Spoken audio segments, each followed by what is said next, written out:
Bienvenue dans La Poudre, une conversation intime, profonde, avec des femmes artistes, activistes, politiques, de toute génération, de toute opinion. Comment sont-elles devenues femmes ? Comment habitent-elles leur corps de femme ? Que pensent-elles ? Écrivent-elles ? Je suis Lorraine Bastide et aujourd'hui je reçois Nassira El Moadem. On est le fruit d'une éducation, on est le fruit d'un travail. C'est bizarre quand on est journaliste d'interviewer une autre journaliste. Nassira El Moadem est une excellente journaliste. L'une des seules femmes dirigeant un média français, le Bondi Blog. Du coup, moi, j'ai caché la féminité qui était la mienne. Le Bondi Blog est né d'un manque, d'un besoin, celui de parler des banlieues françaises du point de vue des intéressés, de ceux qui la vivent, de ceux qui y vivent.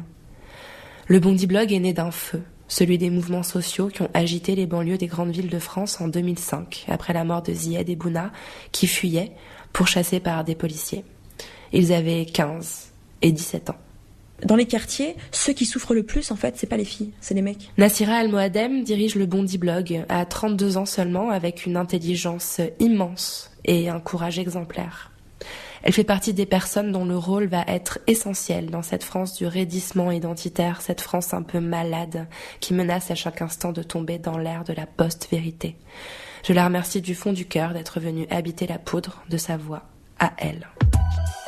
Avec Nassira El Moadem, nous avons parlé de la Syrie, d'Anne Sinclair et brisé quelques clichés sur le fait d'être femme en banlieue. Nassira El Moadem, vous êtes journaliste, vous êtes directrice et rédactrice en chef du Bondi Blog, un média en ligne, ce qui fait de vous une rareté. En France, 7 patrons de presse sur 10 sont des hommes. Il vous inspire quoi ce chiffre ? Il est assez consternant.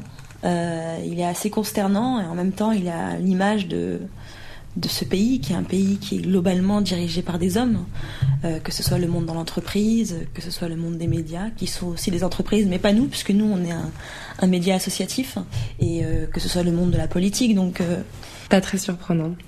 Nassira, vous avez grandi en Sologne, près de Romorantin, si je me trompe pas. Ah, Romorantin-Lanthenay. Ah, Romorantin. C'est une région que je connais bien. Capitale de la Sologne. La capitale de la Sologne. Moi, je viens d'Orléans, qui est une ville pas très lointaine. C'était comment de grandir là-bas ? C'était tranquille. C'était tranquille, c'était agréable, c'était calme. Moi, j'ai eu la chance de grandir dans la campagne, donc j'ai pas grandi dans une cité, j'ai pas grandi en banlieue avec toutes les difficultés que cela peut impliquer au quotidien. Donc on va dire que j'étais préservée. Préservée de quoi ? J'étais préservée des influences que ça peut que l'adolescence peut amener, bonnes et mauvaises. J'étais préservée parce qu'on était une petite ville de 20 000 habitants. D'ailleurs, c'est toujours une petite ville de 20 000 habitants, avec un seul lycée, où tout le monde se connaissait, une sorte de petit village en fait. Donc j'ai grandi dans cette ambiance de petit village. Dans une famille d'origine marocaine, et j'étais souvent la seule arabe dans ma classe. Oui, c'est pas un milieu très mélangé, la Sologne. Non, mais en même temps, Romorantin-Lanthenay a quand même beaucoup de communautés ou de Français d'origine immigrée, une énorme communauté d'origine turque qui est très installée à Romorantin, et puis évidemment des personnes d'origine immigrée, maghrébine, tunisienne, algérienne et marocaine. Donc il y avait quand même un brassage, mais c'est vrai que dès qu'on arrivait dans les filières dites généralistes, moi j'ai fait une filière littéraire au lycée, et ben là, comme par hasard, les personnes bronzées comme moi n'existaient plus trop, alors qu'elles habitaient quand même cette ville, elles étaient bien quelque part. Et ben souvent elles étaient dans les filières professionnelles, au lycée professionnel, parce que le lycée où j'étais avait un lycée professionnel juste à côté, et c'est plutôt là qu'on allait les trouver. Voilà. Qu'est-ce qui a fait selon vous que vous ayez atteint ces filières ? Est-ce que c'est votre éducation ? C'est vos parents qui vous ont apporté ça ?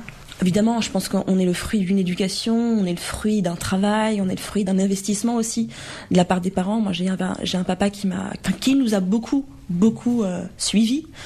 Notre maman aussi, mais d'une autre manière. Mon père était beaucoup derrière nous pour la scolarité. Il fallait absolument avoir les meilleures notes, il fallait pas se faire remarquer. Il fallait lever le bras tout le temps, la main à l'école, dans la classe, et avoir les bonnes réponses. Donc on a grandi dans ce milieu-là, dans la famille. Et puis après, voilà, il y a les chances de la vie, les opportunités de la vie, les inégalités, les injustices aussi, hein, parce qu'on n'est pas tous logés à la même enseigne. Malheureusement, même quand on a une bonne éducation, parfois, on n'a pas les mêmes opportunités. Donc, et puis après, c'est aussi des questions de personnalité, je pense aussi. Ça vous correspondait, vous aimiez ça, j'imagine. Ah, moi j'adorais ça. Moi, j'avais décrété dès le collège que je détestais les mathématiques. C'était un décret que j'avais. Encore un point commun. Mais vraiment, j'avais décidé. Hein, il y avait du tout rien de rationnel. J'étudiais comme tout le monde, donc j'aurais pu très bien faire des maths. Et puis moi, dans ma famille, j'ai une sœur qui était scientifique, qui était une brillante scientifique. Donc il y avait pas de raison, mais j'avais décidé que les maths c'était pas pour moi. Et j'avais décidé que j'allais aller en littéraire. Donc c'est ce qui s'est passé. Et voilà.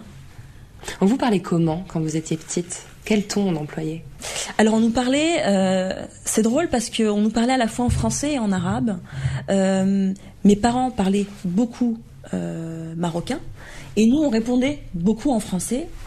Et quand ça parlait marocain, c'était souvent pour nous gronder, pour nous engueuler, pour nous réprimander. Donc, mais ça parlait les deux langues. Je crois que les grands de la famille, parce qu'on est 6 frères et sœurs, ont plus parlé arabe que ceux qui après sont arrivés.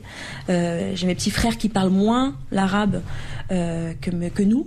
Donc je pense que c'est aussi une question de, j'aime pas trop ce mot, mais d'intégration dans la société française, quoi. Peut-être la fratrie aussi qui voilà, aussi transmetteur et... Oui, peut-être. Mais mes parents sont lettrés. J'ai eu cette chance-là aussi, hein, sur le côté qu'est-ce qui a fait qu'on a ce parcours-là. Moi, j'ai la chance d'avoir des parents qui lisent le français, qui parlaient le français dès qu'ils sont arrivés en France. Ce qui n'était pas le cas, de tout le monde, tous les fils et filles d'immigrés. Moi, j'ai mon papa qui a été jusqu'au bac, qui est un lecteur du Coran assidu, mais qui lisait aussi la presse française, qui était d'ailleurs très très impliqué, qui était cégétiste, hein, syndiqué dans l'usine automobile où il travaillait, à Matra Automobile. Ma maman qui, elle, vivait dans une ville qui vivait dans Casablanca, donc la grande métropole du Maroc, a étudié dans une école où on parlait français. Donc finalement, on a eu cette chance-là de pouvoir tirer profit des connaissances et de l'éducation de nos parents. Vous êtes devenue femme ou vous l'étiez de naissance ? Quelle question ? Je la pose à tout le monde. Oui, c'est une excellente question. Je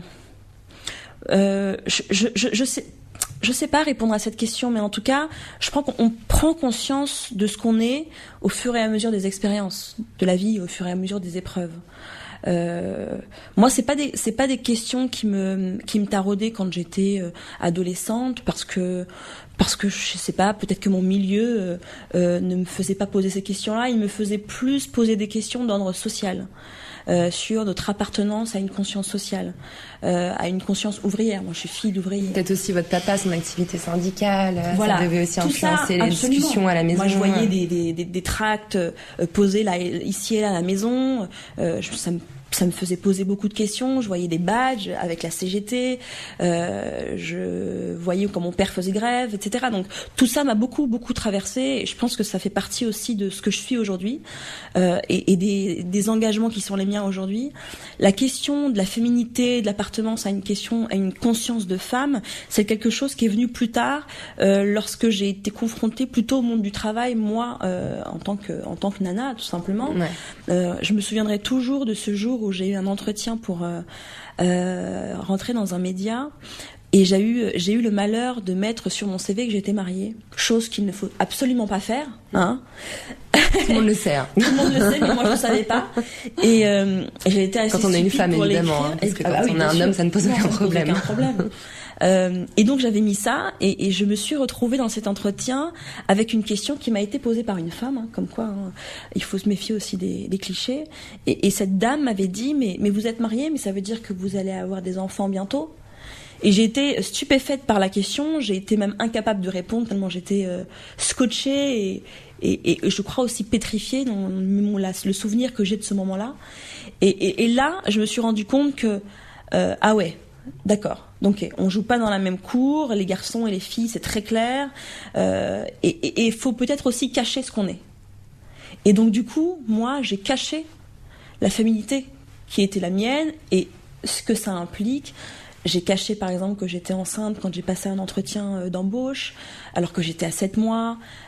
Donc voilà, tout ça m'a fait prendre conscience des implications que ça laissait entendre et que ça impliquait quand on était femme dans ce milieu. Mais je pense que c'est aussi des questions et des problématiques que vivent beaucoup de femmes, peu importe le milieu d'ailleurs dans lequel elles évoluent. Bien sûr. Vous avez beaucoup voyagé dans le cadre de vos études, notamment vous avez fait un diplôme de sciences politiques. Donc j'ai noté quelques pays, peut-être que j'en oublie, mais la Turquie, la Syrie, la Finlande, l'Égypte, le Maroc. Vous étiez quelle jeune femme à ce moment-là et qu'est-ce que vous aviez comme rêve, comme attente ? J'étais baroudeuse. J'étais très baroudeuse. J'adorais voyager. Mon premier grand voyage, j'avais 21 ans. Et j'étais partie en Syrie, imaginez. Je trouve ça incroyable. C'était en 2005, j'étais en 2e année de Sciences Po à Grenoble, et on avait la possibilité de faire un stage entre les 2 années, entre la première et la 2e année. Et c'était à l'époque, la Syrie, personne n'en parlait, à part les spécialistes de la spécialité, qui faisaient des rapports, qui faisaient des mémoires, qui faisaient des bouquins là-dessus, mais c'est pas un pays c'est pas un pays dont on entendait beaucoup parler, et surtout en France. Et moi j'étais beaucoup attirée par le Moyen-Orient, par le monde arabe en règle générale, parce que j'ai un papa d'ailleurs toujours, qui nous a enseigné l'arabe à la maison. Et donc on parlait l'arabe marocain, le dialecte marocain, et il nous a aussi enseigné l'arabe littéraire, qui est donc la langue écrite. Et moi j'étais passionnée par ça, et je voulais me spécialiser dans la compréhension, la connaissance du monde arabe. Et donc je voulais partir dans un pays arabe pour pouvoir améliorer mon niveau de langue, et puis comprendre, voir, rencontrer les gens, etc.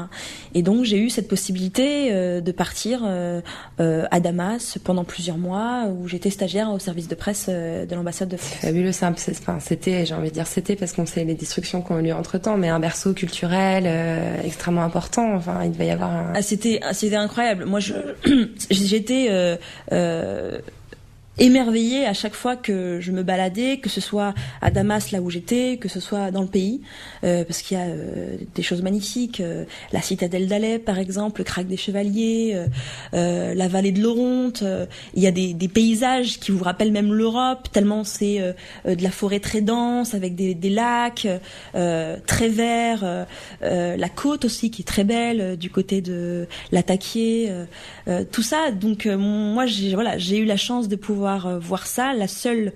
Le seul regret que j'ai, c'est de pas pouvoir être allée à Palmyre, à Tadmour, comme on dit en arabe. C'est le mot en arabe. J'ai pas pu y aller parce que en 3 mois, il s'en passe des choses et j'ai pas eu l'occasion d'y aller. Et c'est mon seul regret. Mais oui, c'était incroyable. Mon père m'appelait souvent en me disant: mais ma fille, tout va bien. Parce qu'évidemment, à 21 ans, quand on voit sa fille partir dans un pays aussi loin qu'on connaît pas, c'est peut-être un peu effrayant. Mais c'était formidable, et ce qui était fou à l'époque, et je m'en étais pas rendu compte, mais Damas à l'époque, jusqu'à encore pas très longtemps d'ailleurs, accueillait beaucoup d'étudiants étrangers qui venaient apprendre l'arabe. Donc en fait, il y a plusieurs villes comme ça du monde arabe qui accueillent beaucoup d'étudiants étrangers. Il y a le Caire, où j'ai été plus tard. Il y a Tunis aussi, qui a une école d'arabe très connue. Et puis il y avait Damas. Et Damas, on voyait des gens, des étudiants de 20 à 30 ans venir du Japon, venir d'Italie, venir des États-Unis, énorme sur le monde, qui venaient étudier l'arabe, que ce soit à l'université de Damas, parce qu'il y avait un département de langue arabe pour les étudiants étrangers, ou que ce soit dans les instituts privés. Et donc évidemment que cette époque-là, c'était aussi la répression, qu'il y a eu un moment, un printemps arabe, soi-disant, qui a duré quelques semaines, quelques mois, mis en place par Bachar al-Assad, mais ça a duré pas très longtemps et c'était un leurre, que les années précédentes du pouvoir de Hafez al-Assad, c'était la répression aussi. Mais c'est vrai que c'était le côté très,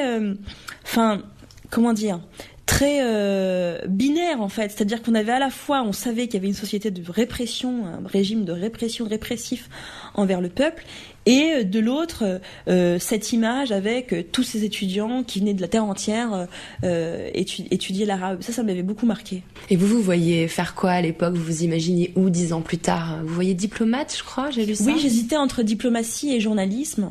Et donc la diplomatie, c'était très bien quand j'étais à Damas parce que j'avais mis un peu un pied dedans en étant dans ce service de presse de l'ambassade de France.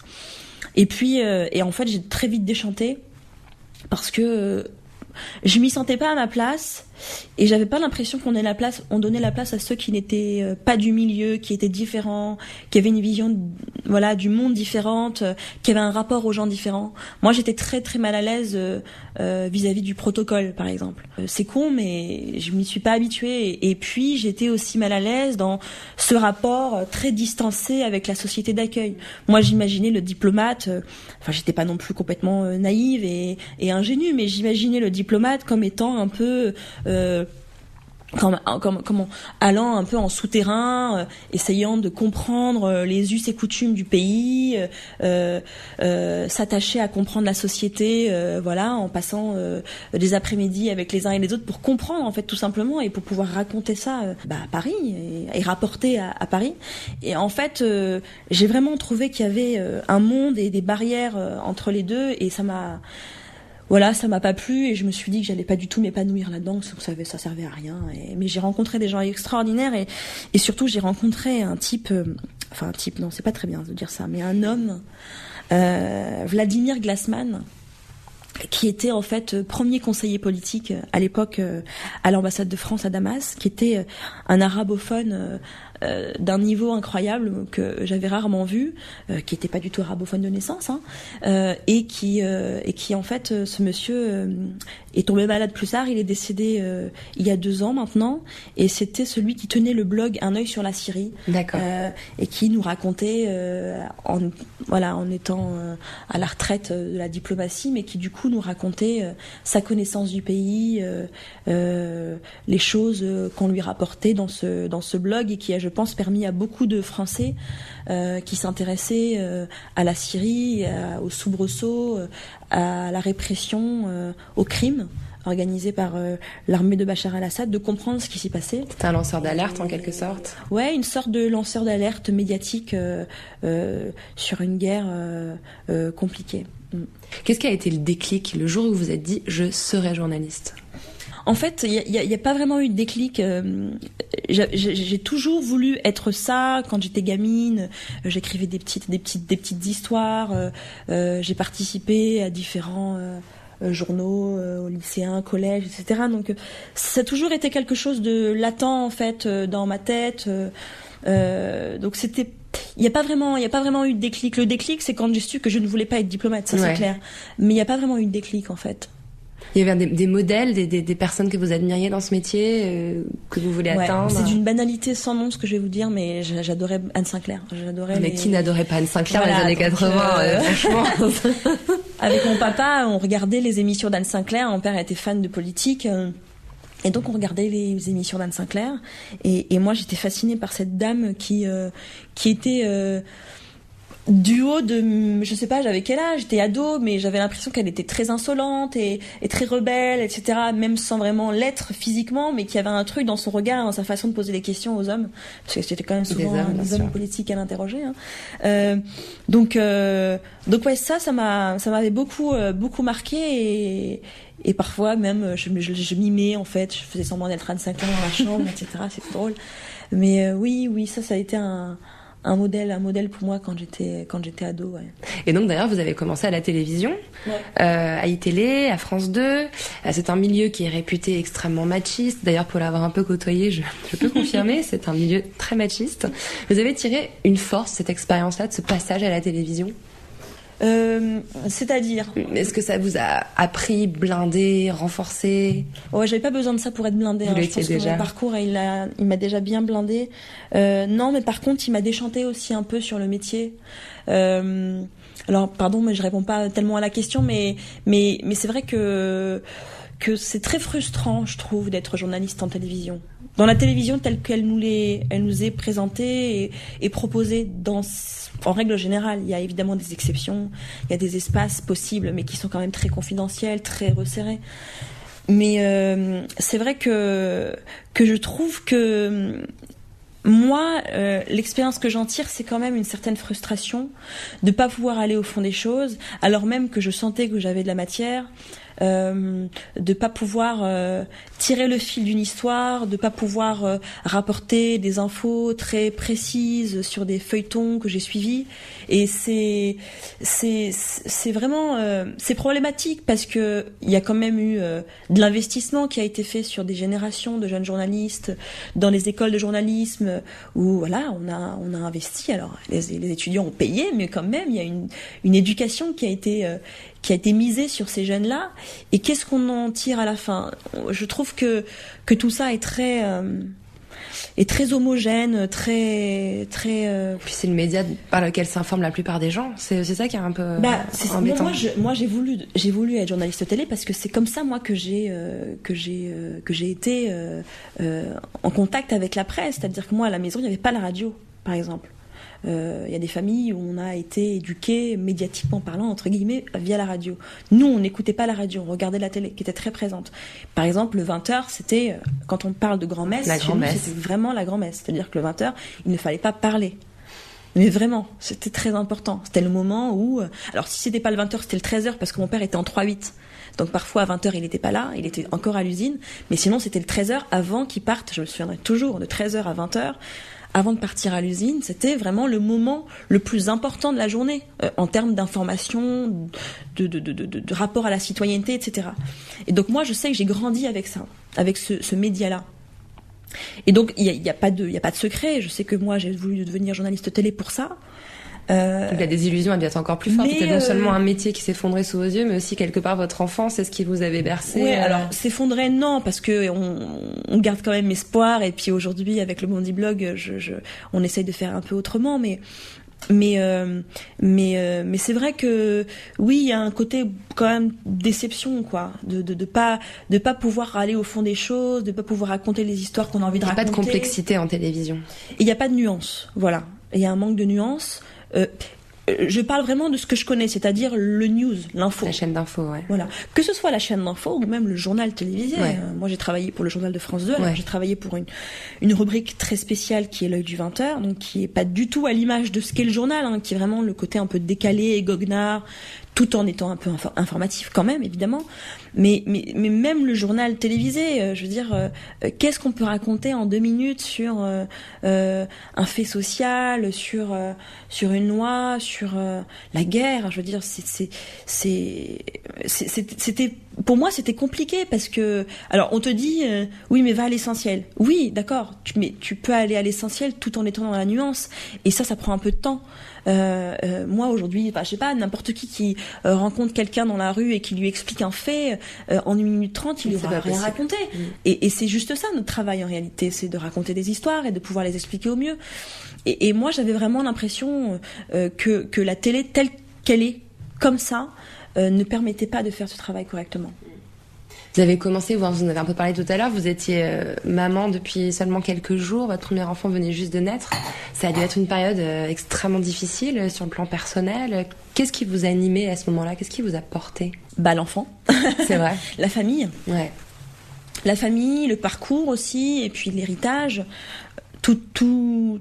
C'est con, mais on n'a pas envie de décevoir aussi. Genre, on est l'enfant de quelqu'un, on est l'enfant de deux parents et on a envie de les rendre fiers.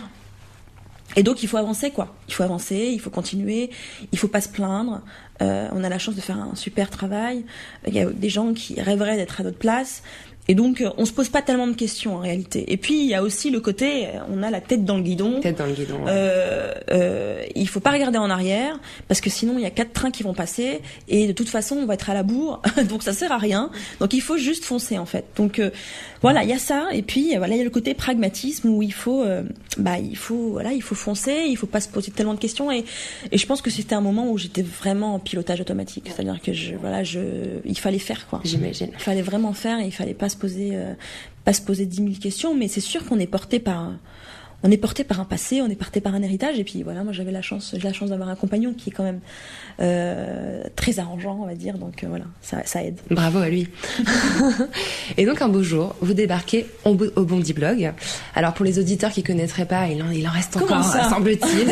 Le Bondi Blog est un site d'information qui a été créé en Seine-Saint-Denis, en réaction aux mouvements sociaux qui ont éclaté dans les banlieues en 2005, peu après la mort de jeunes, Zied et Bouna, poursuivis par la police. À l'époque, l'idée était de produire un autre discours sur les banlieues. On est quand même assez loin d'e-télé. Qu'est-ce qui vous a amené à frapper à la porte du Bondi Blog ? J'ai pas frappé à la porte du Bondi Blog parce que moi je suis membre du Bondi Blog depuis 2008. D'accord. Donc en fait, je fais partie de l'histoire du Bondi Blog depuis 2008, donc ça fait maintenant 8 ans. Le Bondi Blog a été créé, comme tu le disais, en 2005. Et en fait, depuis 2008, voilà, j'ai écrit des papiers, je suis partie en reportage pour le Bondi Blog. Mais il y a bien un moment où quelque part, vous avez eu envie d'y rentrer. Alors en fait, ce qui s'est passé, c'est que moi j'étais enceinte j'ai accouché de mon deuxième enfant, donc en 2015, donc j'étais en arrêt. Au boulot, et puis un jour Nordine Nabili, donc qui était mon prédécesseur, l'ancien directeur du Bondi Blog, est venu me voir en me disant voilà, tu sais, je vais arrêter, je vais passer la main et j'aimerais vraiment que tu puisses proposer un projet. Donc au départ j'étais un peu flippée parce que je sais le boulot qu'il a fait et je sais ce que ça représente pour tout un tas de choses et pour tout un tas de personnes et la responsabilité que ça implique. Et puis je me demandais si c'était vraiment le bon moment pour moi d'être dans ce média-là, pas en tant que blogueuse comme je l'avais toujours été, mais vraiment en tant que tête d'affiche, tête de pont, et puis porteuse aussi d'une équipe. Et donc j'ai beaucoup réfléchi avant d'y aller, et puis je me suis lancée parce que je me suis dit que peut-être, et c'est vrai que la menace planait, peut-être que le Bondi Blog n'allait plus exister, parce que il y avait eu un problème de financement à un moment qui s'est résolu provisoirement en tout cas, et puis aussi qui allait prendre la suite si personne ne se présentait. Donc je me suis lancée et je regrette pas parce que on a la chance d'avoir une liberté de pouvoir produire, créer, donc c'est formidable. Et moi ce qui m'intéressait, enfin ce que vous venez de dire m'intéresse énormément aussi, mais en 2008, quand vous avez commencé à écrire là-bas, vous sortiez de l'ESJ, qui est une grande école de journalisme. Non, j'étais pas encore, même pas encore rentrée à l'ESJ. Alors, quand vous avez commencé à écrire pour le Bondi Blog, en fait, vous nous l'avez dit, vous venez pas de banlieue. C'est pas le milieu dans lequel vous avez grandi. Est-ce que c'était politique comme engagement déjà, le fait d'écrire là-bas ? Politique, je sais pas, mais je veux dire, mine de rien, dans le récit national, même quand on n'est pas de banlieue, quand on s'appelle Nassira, Mohamed, de toute façon, on appartient à la même sphère, hein, c'est-à-dire les Arabes et les Noirs, hein, pour faire court. Donc on est toujours finalement renvoyé à ça. Et moi, je me sentais proche aussi de ces questions-là. J'avais pas grandi en banlieue, mais je suis fille d'immigrés, d'une grande famille qui a quitté le Maroc dans les années 70 pour s'installer et travailler en France. Avec on n'a jamais manqué de rien à la maison, mais on a dû bosser quoi. Moi j'ai bossé toute ma vie, j'ai commencé à travailler à 16 ans, je me suis jamais arrêtée. Et donc toutes ces questions-là liées à l'immigration, la banlieue, la diversité, moi je m'en suis toujours sentie proche, même en étant fille ayant grandi dans une campagne, la campagne de la Sologne. Donc voilà. Et puis après, quand j'ai grandi, j'ai voyagé, j'ai rencontré des gens, mes amis vivaient en banlieue, et donc voilà, c'est des endroits que j'ai fréquentés. Donc je m'en sentais pas vraiment éloignée. Vous étiez déjà, quoi. Ouais. Alors, les articles qui sont parus cet été, quand vous avez été nommée à la suite de Nordine Nabili, donc vous avez pris la tête du Bondi Blog, il y a eu beaucoup de presse sur vous, votre nomination a été très commentée, et on parle de vous, le vocabulaire récurrent, c'est machine de guerre, bulldozer, ça vous plaît qu'on parle de vous comme ça ? Je sais pas, je sais pas, je sais pas si on aurait utilisé les mêmes termes si on avait parlé d'un mec par exemple. Je suis pas sûre non plus. Parce qu'on aurait dit d'un mec que c'est une machine brillant, de guerre, excellent, certainement seulement. On aurait dit peut-être travailleur, bosseur, qui se donne à fond. Le problème c'est l'essentialisation des termes en fait, des formules. C'est pas tant le fait qu'on puisse me voir comme ça. Après tout, chacun a son regard sur les gens et heureusement d'ailleurs qu'il y a cette liberté-là. Mais c'est l'essentialisation que cela implique derrière. Parce qu'après, vous savez comme moi, enfin tu sais comme moi, Lorraine, à quel point les formules enferment les gens et comment après tout ça est repris et tout ça voilà fait sa petite musique sans jamais chercher vraiment ce qu'il peut y avoir à côté. Donc voilà, moi c'est le côté enfermant et essentialisant qui me dérange, mais après et puis c'est tellement réducteur. Enfin, est-ce qu'on peut vraiment dresser un portrait d'une personne en disant du début à la fin que ce n'est qu'une machine de guerre? Enfin, je pense que ça n'a pas de sens. Après, encore une fois, chacun a la liberté de dire ce qu'il a envie de dire sur les gens, mais je crois savoir que je suis autre chose. Alors on a un autre point commun avec la Sologne. On fait partie toutes les deux du collectif Prenons la Une, qui milite pour une plus juste représentation des femmes dans les médias.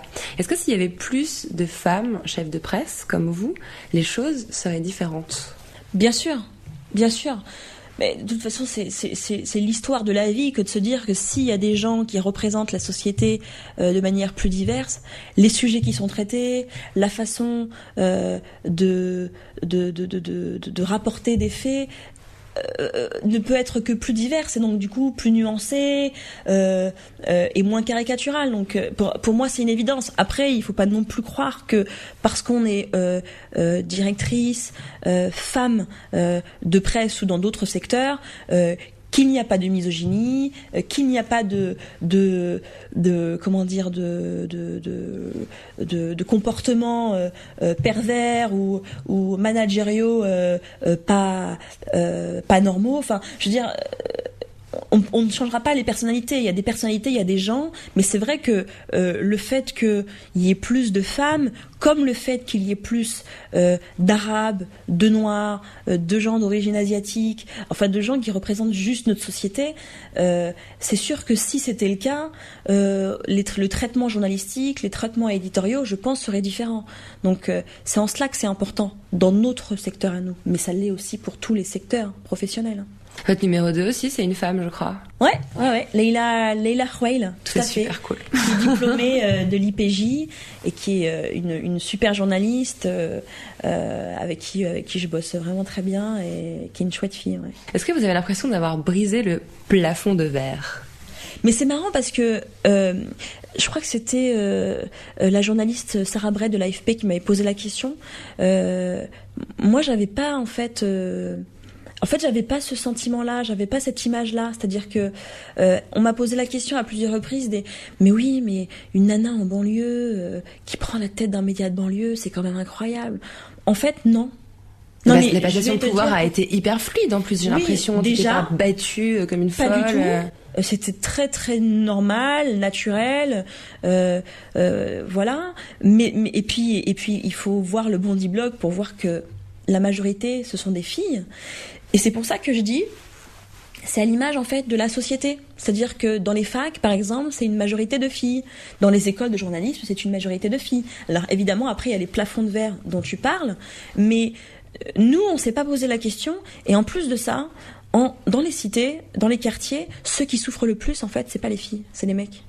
C'est eux qui souffrent le plus. Parce que c'est eux qui sont renvoyés à cette histoire, cette image de jeunes qui tiennent les murs, délinquants. La délinquance, elle n'est pas féminine. L'image de la délinquance, elle est masculine. L'image de la violence, elle est masculine. L'image de jeunes qui ne servent à rien, sont inutiles à la société, elle est masculine. Donc c'est eux, en fait, qui se prennent toutes ces images-là dans la tête. Exactement, ces stigmatisations, ils en sont les premières victimes. Les filles s'en sortent plus parce qu'elles étudient plus à l'école et parce que, mine de rien, le rapport à la féminité, parfois, peut permettre, et parfois un peu salvateur. C'est con, hein, mais vraiment, des fois, les rapports humains, quand on est une fille, c'est parfois plus facile. Et les personnes les plus stigmatisées, en fait, dans les quartiers, ce sont les mecs. Et donc, c'est en ça que je disais aux journalistes que si ça avait été un jeune de 25 ans,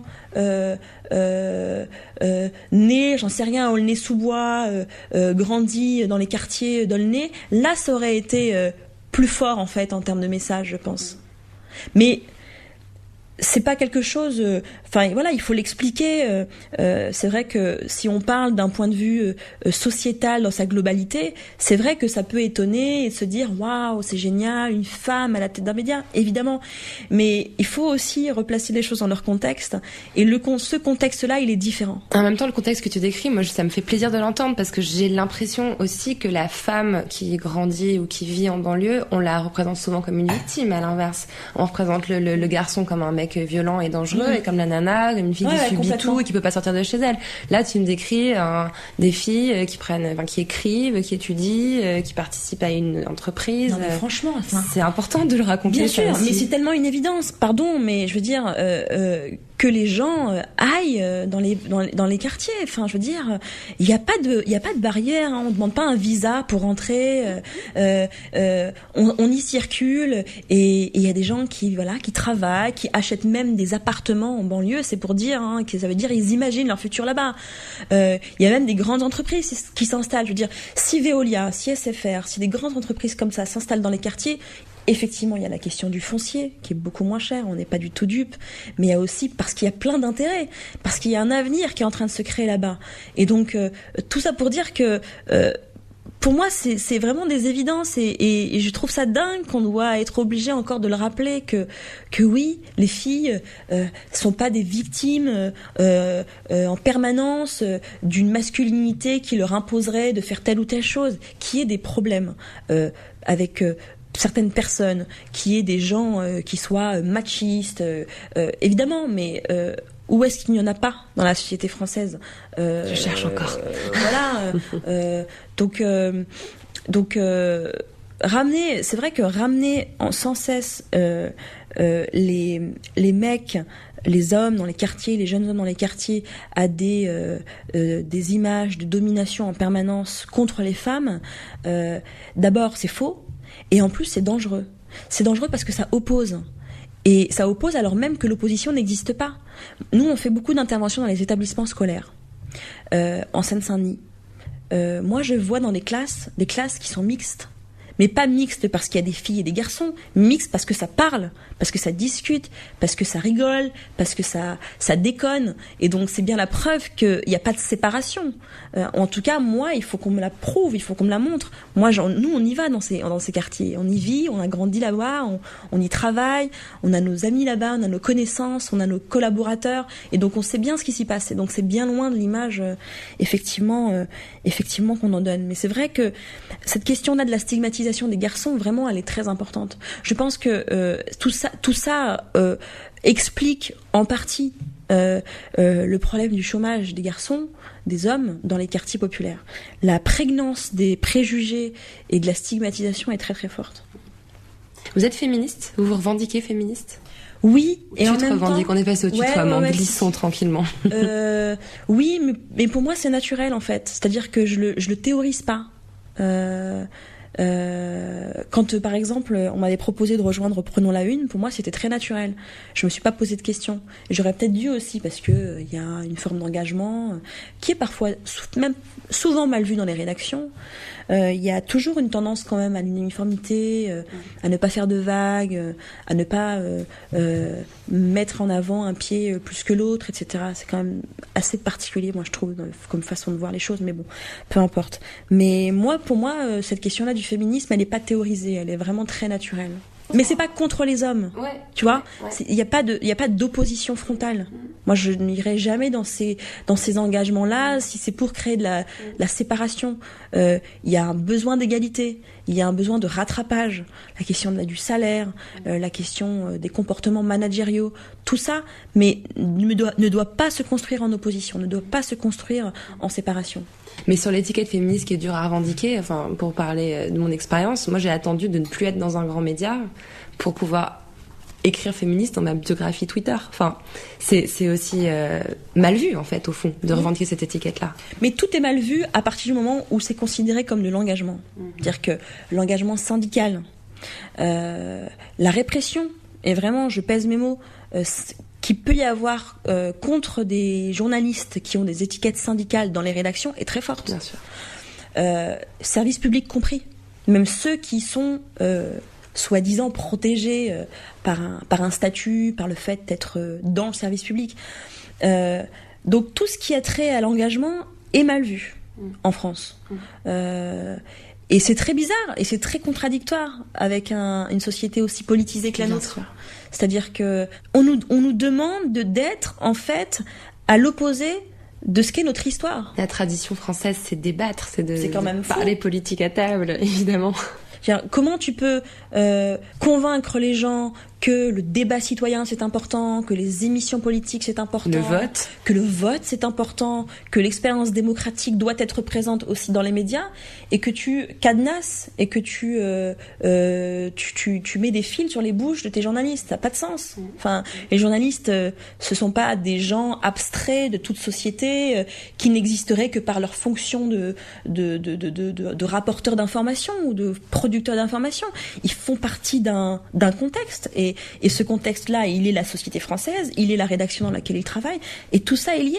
Et moi, la déconnexion en fait que l'on impose entre le journaliste dans une rédaction et le reste, moi me dérange, vraiment me dérange, parce que d'abord en plus le risque c'est de couper les gens de la réalité, alors même que nous sommes normalement les premiers faiseurs de transmission de la réalité. Donc c'est problématique. C'est vraiment problématique. Quand on met le mot féminisme dans le Bondi Blog, il n'y a pas beaucoup de contenu qui remonte. Et t'as dit il n'y a pas longtemps sur France Info que le Bondi Blog servait à parler des gens qui ont une faible visibilité médiatique. Est-ce que pour toi les femmes rentrent dans cette catégorie-là ? Après, c'est des questions peut-être aussi de priorité par rapport à la vie des gens. Et la vie des gens dans les quartiers, c'est trouver du boulot, pouvoir arriver à l'heure au travail, ne pas galérer dans les transports, ne pas être discriminé par rapport à là où on habite et ce qu'on est. Et ce qu'on est, c'est souvent la couleur de la peau. Donc voilà, c'est surtout ça en fait. Donc je pense que c'est ça aussi qui explique le fait de pas trouver des papiers qui sont exclusivement sur le féminisme. On en a fait sur les femmes, sur le rapport aux femmes, mais c'est vrai que on va dire que c'est pas une priorité, quoi. Mais j'ai lu une interview néanmoins que j'ai trouvée passionnante sur le collectif Moissy, qui est en fait un collectif qui appartient à un collectif afroféministe qui appartient à la 3e génération de féminisme, ce qu'on appelle le féminisme intersectionnel. Oui. Donc pour expliquer un peu pour l'auditeur il en reste encore qui ne sont pas au courant. Donc c'est un féminisme qui dénonce en fait une double oppression dont feraient l'objet certaines femmes, qui se trouvent à l'intersection de plusieurs discriminations sexistes bien sûr, mais aussi racistes, classistes, validistes, l'homophobie, la transphobie évidemment aussi. Est-ce que c'est des mouvements dont tu te sens proche ? Non, pas personnellement, mais c'est des mouvements qui sont importants pour le Bondi Blog, parce que ils parlent d'une réappropriation d'un discours politique. Alors là, c'est un discours politique lié au féminisme, mais c'est le cas pour plusieurs autres discours politiques, et ça, pour nous, ils ont toute leur place, parce que ils font partie d'une réappropriation d'un discours par des minorités, ou par des gens qui sont considérés comme des minorités par la majorité. D'ailleurs, ils dénoncent souvent le fait que le féminisme a été un peu trusté par une femme blanche et bourgeoise, et que finalement toute leur problématique a été complètement rayée de la carte dès le départ.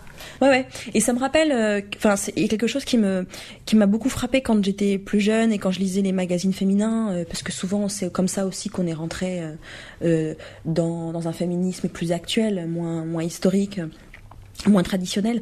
Mais moi, je me suis jamais, par exemple, reconnue dans Elle, le magazine Elle, vraiment jamais.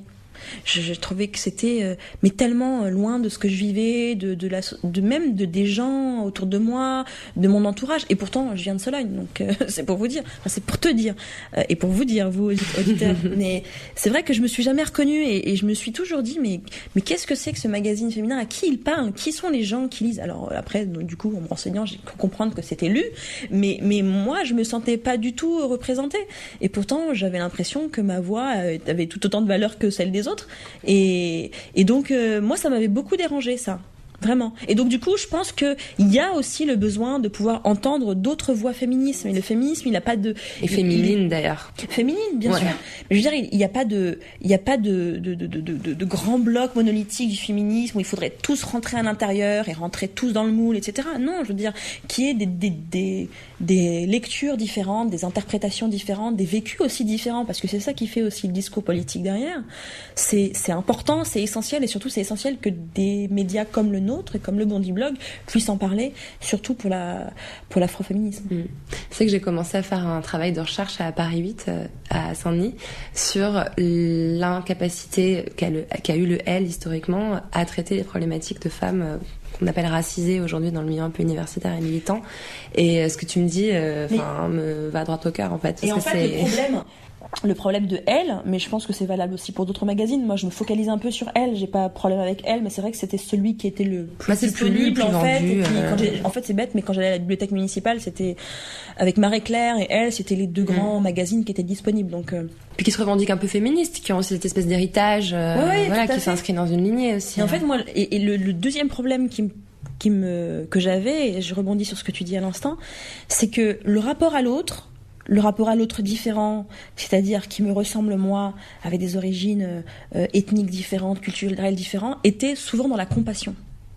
Dans la compassion, dans l'humanitaire, dans la charité. Je veux dire, quand on parlait en fait de l'autre différent, c'était la petite pakistanaise qui avait du mal à aller à l'école parce que voilà, il n'y avait pas d'argent chez elle. Enfin, ça existe, mais le rapport à l'autre différent ne peut pas être exclusivement celui-là. Ça peut être mettre en couverture une femme magnifique qui soit pas forcément blanche et mince, par exemple. Et qui parle de tout sujet de société qui concerne la France. Et en fait, ce rapport-là à l'autre différent, ethniquement parlant, culturellement parlant, d'origine, il me dérangeait parce que il y avait un côté bonne conscience, quoi, de la bourgeoise du 16e arrondissement, qui devait se racheter une bonne conscience, alors qu'il le faisait sûrement avec de super bonnes intentions, mais tellement en décalage, je trouve. Alors, le Bondi Blog a monté l'école du Bondi Blog, où il y a régulièrement des masterclass avec des journalistes. D'ailleurs, tu y as participé, toi, en tant qu'enseignante, entre guillemets. Ouais. Qu'est-ce que tu as envie de transmettre aujourd'hui aux générations de jeunes femmes qui ont 18-20 ans aujourd'hui ? C'est quoi l'essentiel ? S'il y avait un seul mot d'ordre, entre guillemets, l'audace, d'oser faire les choses, de pas se mettre de barrières, de se dire que c'est difficile, mais que en essayant d'être accompagné, de taper aux bonnes portes, alors après c'est pareil, il faut avoir les bonnes infos, etc. Mais on peut y arriver. Et nous, c'est aussi le message qu'on donne au Bondi Blog. C'est-à-dire que on est conscient du monde dans lequel on vit, on est conscient de la société dans laquelle on vit, mais on veut rien s'interdire. On veut rien s'interdire parce que on fait pas de mal, on fait plutôt du bien. On parle des choses qu'on vit au quotidien. On sait que les choses qu'on raconte font du bien aussi à ceux et celles qui les lisent, parce que ils estiment ne pas trop les lire ailleurs. Donc on sent qu'on a une utilité aussi sociale, mais on veut aller au-delà. Et on dit, et nous disons, et moi je dis, il faut oser. C'est-à-dire, il faut jamais avoir l'impression de voler sa place. Il faut jamais avoir l'impression de pas être à sa place. Tout le monde est à sa place à partir du moment où il a fait les choses correctement pour l'avoir. Et voilà, on n'a pas besoin d'écraser les gens pour réussir. On n'a pas besoin de cracher sur l'autre pour réussir. Il faut être digne, mais voilà, faut vraiment oser. Et c'est ce qu'on dit en général au Bondi Blog. Ouais. Bon alors, maintenant c'est le moment de la question bizarre. C'est ma question préférée que je pose à toutes les femmes. Comment t'entends-tu avec ton utérus ? Waouh ! C'est mon obsession, l'utérus. Je pense que tant qu'on n'aura pas libéré les femmes de cette espèce d'idée qu'on est des matrices sur pattes... Comment je m'entends avec mon utérus ? Bien, mais je pense que l'histoire va bientôt se terminer, en fait. Je pense qu'avec 2 enfants, je pense que j'ai fait ce que j'avais à faire. J'ai eu beaucoup d'angoisse à l'idée d'avoir mon premier enfant. C'est bête, mais pourtant moi je suis une fille d'une maman qui a eu 6 enfants, donc au départ j'avais même peur et je me disais non, je vais jamais en avoir, je vais en adopter, etc. Comment c'est possible qu'un être comme ça grossisse dans son ventre et sorte avec 58 cm ? C'est pas possible. C'est 58 vraiment Oui, ça Tu fais des bébés incroyables. 51, 52, 58? Oh, je sais plus. C'est vachement Ouais, vachement grand 58 quand même. D'accord, bah, c'est pas 58 alors. C'est dans les 50. Dans les 50 voilà. en tout cas.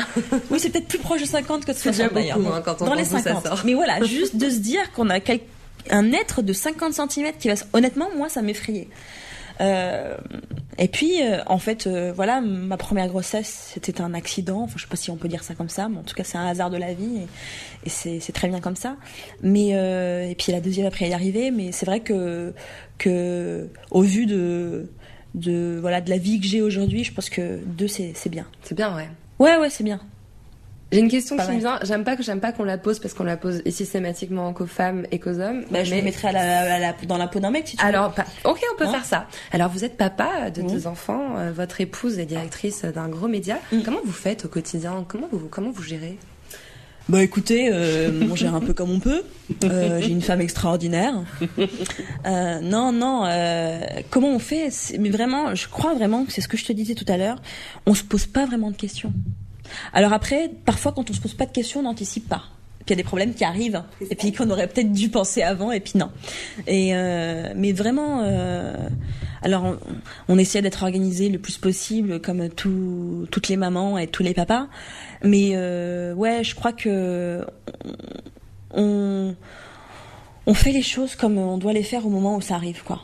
Et après, parfois ça fonctionne, souvent ça fonctionne parce que les choses sont souvent bien faites, mine de rien, malgré tout. Et puis parfois ça fonctionne pas, et puis bon bah on fait comme on peut, on s'arrange, on apprend aussi de nos erreurs.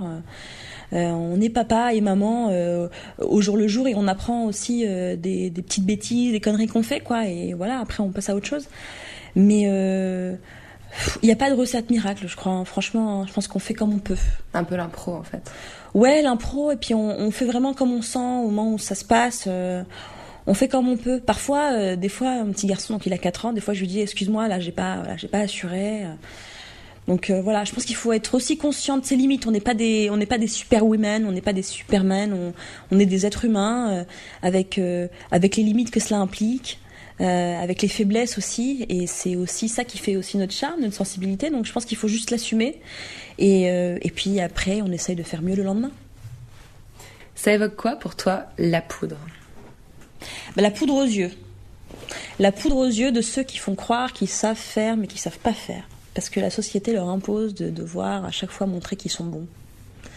On est beaucoup dans une société comme ça, surtout dans notre milieu où on n'accepte pas beaucoup l'échec. Dès que t'es plus dans les radars, tu n'existes pas, donc tu ne fais rien. Donc ça veut dire que t'es pas bon, t'as pas été bon en fait. T'as pas été bon avec tes équipes, ou t'as pas été bon, t'as pas pu produire ce qu'il fallait, t'as pas été bon en audience, donc c'est forcément de ta faute. Et ça c'est terrible. L'économie médiatique est tellement compliquée, elle repose sur tellement plein de choses, et puis avec Internet qui a tout bouleversé, que tu peux pas dire à des gens c'est à cause de toi, tu vois, ou faire croire aux gens que c'est à cause de toi, c'est parce que c'est toi que ça n'a pas fonctionné. Mais non, c'est quand même beaucoup plus complexe que ça.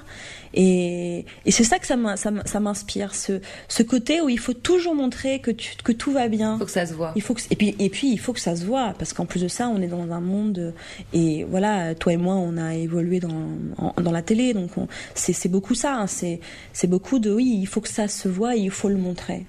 Donc ouais, de la poudre, ça me fait penser à ça, à la poudre aux yeux, qu'on nous oblige à avoir. Merci Nassira, c'était un plaisir de te recevoir. Merci à vous et merci à toi de m'avoir invitée. Merci à Nassira Al-Moadem d'être venue faire parler la poudre avec moi. Si vous avez aimé l'émission,